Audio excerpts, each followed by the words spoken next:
വരാലാണ്.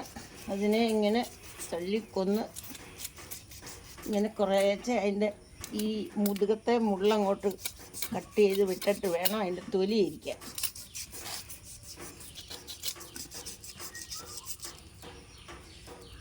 ഒരു കാരി 5-6 കരട്ടി എല്ലാം കിട്ടിയിട്ടുണ്ട്. കാരി ഇതുപോലെ ഇങ്ങനെ ഉരിച്ചെടുത്താലേ അത് കൊള്ളാവും. ഞാൻ ഈ പരിഞ്ഞിൽ കളയാതെടുക്കാനാണ് നോക്കുന്നത്. എത്രയോ കുഞ്ഞുങ്ങളാകേണ്ട മീനായത്.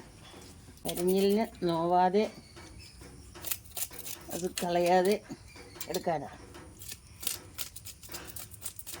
ഇന്ന് ഞാൻ ചെയ്യാൻ പോകുന്ന ഒരു വരാല് കറി. അത് നമ്മുടെ പുഞ്ചേന്ന് പിടിച്ചതാണ്, ജീവനോടെ കിട്ടിയതാണ്. അതെല്ലാം ക്ലീൻ ചെയ്ത് റെഡിയാക്കി വെച്ചേക്കുക.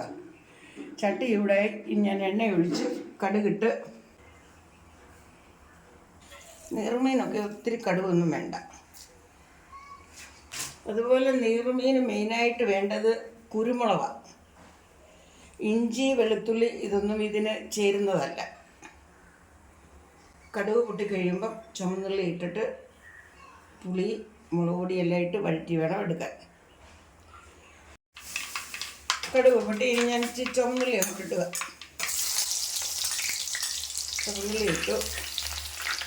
അതിൻ്റെ കൂടെ നമ്മുടെ പുളിയാണ്. പുളി കഴുകൊന്നും വേണ്ട, ഞാൻ നേരത്തെയും പറഞ്ഞതാണ്. ഞാൻ കഴുകി വൃത്തിയാക്കി എണ്ണയും പുരട്ടി ഉണക്കി വെച്ചേക്കുന്ന അതങ്ങിട്ടാൽ മതി. കടുക് വറക്കുന്ന കൂട്ടത്തിൽ അങ്ങ് വഴറ്റിയാൽ മതി. ഇത്തിരി കറിവേപ്പില, അതിൻ്റെ കൂടെ ഇത്തിരി ഉപ്പൂടെ ഇടും. ഇത്തിരി ഉപ്പിടുന്നത് ഉള്ളി പെട്ടെന്ന് മൂക്കാൻ വേണ്ടിയിട്ടാണ്.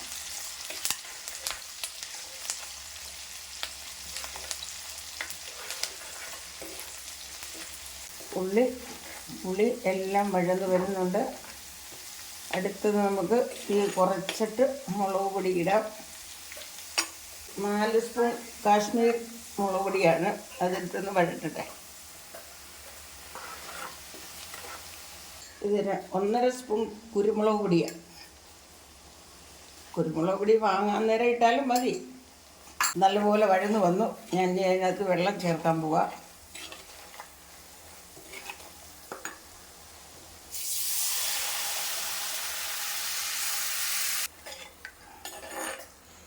ഗ്രേവി തിളച്ച് ഇനി ഞാൻ മീൻ കഷ്ണം കൊണ്ട് ഓരോന്ന് പെറുക്കിയിടുക.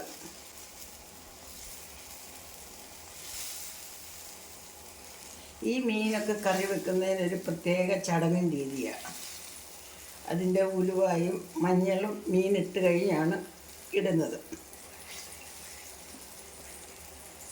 പഴയ കാലത്തെ എൻ്റെ അമ്മൂമ്മ ഇവരൊക്കെ ചെയ്ത് ഞാനും കണ്ടു പഠിച്ചതായത്.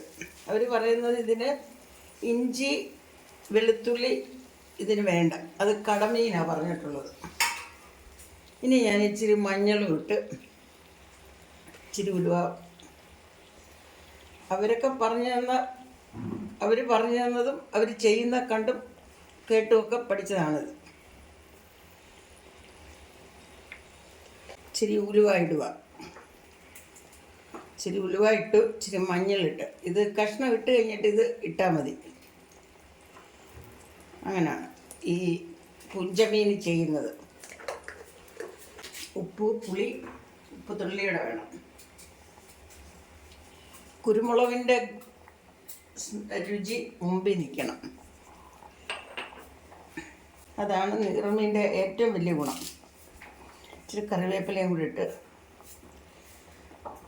ഇതിനി വാങ്ങുന്നുണ്ട്. വെളിച്ചെണ്ണ ഒഴിച്ചില്ലെങ്കിലും കുഴപ്പമില്ല. കടമീൻ വെക്കുന്ന രീതിയല്ല, ഇത് വെക്കുന്ന ഒരു പ്രത്യേക രീതിയാണ്.